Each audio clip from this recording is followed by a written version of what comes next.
She heard footsteps, someone running. Suddenly her heart seized up and she thought of the missing girl.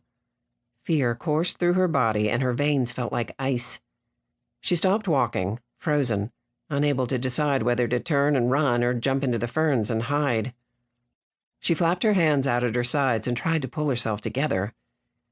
If anything had happened to the girl, and no one even knew that it had, then whoever went after a college girl was unlikely to be coming after her, practically 40 years old, whose husband had unceremoniously left her after hooking up with a barista at Starbucks.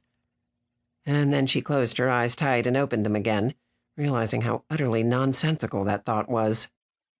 The footsteps got louder. They came from in front of her, just around the next bend. Molly arranged her face to seem more in command of her emotional state than she felt, and strode forward, pretending to be confident. Around the curve, a man appeared, jogging easily.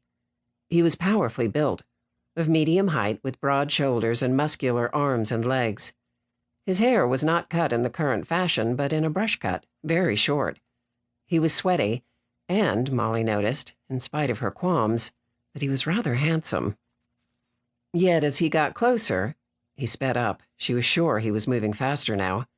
She felt another stab of fear, simply because there was not much daylight left, and she was a woman out on the road alone.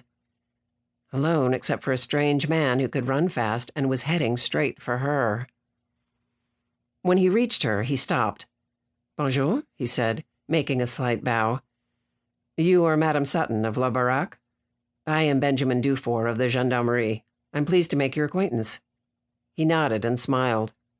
The tension in Molly's legs relaxed so quickly she nearly fell over. "Enchanté," she said, her voice sounding a little funny. She figured she didn't need to mention that he had just transformed from being an axe-murdering rapist to a cop in a split second. He was a cop, right? This wasn't just a line to make her drop her guard. "Hold on a minute. I'm in Castillac," she reminded herself. "Not some sketchy neighborhood back home where the murder rate is through the roof. I shouldn't be expecting to see sex offender cop imposters around every bend in the road." She realized the man had been talking to her while her brain tried to get the situation sorted. "Pardonnez-moi," she said. "My French is not good and I lose concentration easy." She tried to have a friendly expression on her face and hoped it would make up for her deficits in language. He was very handsome. There was something deep about this man. She could feel it.